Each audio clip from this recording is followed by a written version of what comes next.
IPL കിരീടം നേടിയ RCB ടീമിനായി Chinnaswamy സ്റ്റേഡിയത്തിൽ ഒരുക്കിയ സ്വീകരണ ചടങ്ങിലേക്ക് പ്രവേശനം സൗജന്യമാണെന്ന പ്രഖ്യാപനമാണ് ബംഗളൂരു കണ്ട വലിയ ദുരന്തത്തിൽ കലാശിച്ചത്.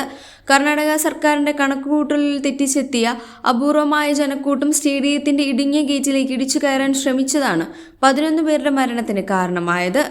50ഓളം പേർക്ക് പരിക്കേൽക്കുകയും ചെയ്തു. ദുരന്തത്തിന് സാക്ഷിയായവരെ ഉദ്ധരിച്ച് ദേശീയ മാധ്യമങ്ങൾ റിപ്പോർട്ട് ചെയ്തത് പ്രകാരം ആയിരക്കണക്കിന് ആളുകൾ സ്റ്റേഡിയത്തിലേക്ക് ഒരേ സമയം പ്രവേശിക്കാൻ ശ്രമിച്ചതാണ് അപകടത്തിന് കാരണം. താരങ്ങളെ നേരിട്ട് കാണാനും വിജയാഘോഷത്തിൽ പങ്കെടുക്കാനും നഗരത്തിന് ഉൾക്കൊള്ളാവുന്നതിലും അധികം ആളുകളാണ് എത്തിയത്. ആദ്യം പരിപാടിക്ക് പാസുകൾ നൽകിയായിരുന്നു പ്രവേശനം. വളരെ കുറച്ചു പേർക്ക് മാത്രമാണ് പാസുകൾ ലഭിച്ചതും. പിന്നീട് എല്ലാവരും പരിപാടിയിലേക്ക് സൗജന്യമായി പ്രവേശിക്കുമെന്ന പ്രഖ്യാപനം വന്നു. ഗേറ്റുകളും തുറന്നിട്ടതോടെയാണ് ആളുകൾ ഇടിച്ചു കയറാൻ ആരംഭിച്ചത്.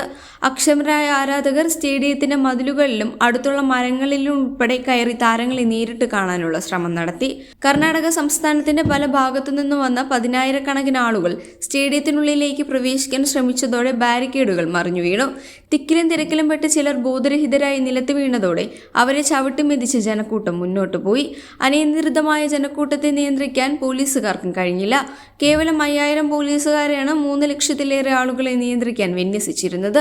മുഖത്തും തലയിലും നെഞ്ചിലുമൊക്കെ ചവിട്ടേറ്റാണ് പലരും മരിച്ചത്. റോഡുകളിലെ തിരക്ക് കാരണം ആംബുലൻസുകൾക്ക് അടിയന്തരമായി എത്തിച്ചേരാനും പ്രയാസം നേരിട്ടു. ഇതും ദുരന്തത്തിന്റെ വ്യാപ്തി കൂട്ടി.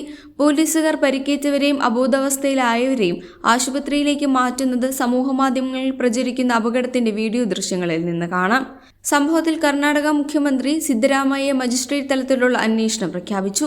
അപകടത്തിന്റെ കാരണവും അദ്ദേഹം വാർത്താ സമ്മേളനത്തിൽ വിലയിരുത്തി. പ്രതീക്ഷിച്ചതിനേക്കാൾ കൂടുതൽ ആളുകൾ ചടങ്ങിനെത്തിയതാണ് ദാരുണമായ ദുരന്തത്തിന് കാരണമായതെന്ന് മുഖ്യമന്ത്രി വിശദീകരിച്ചു.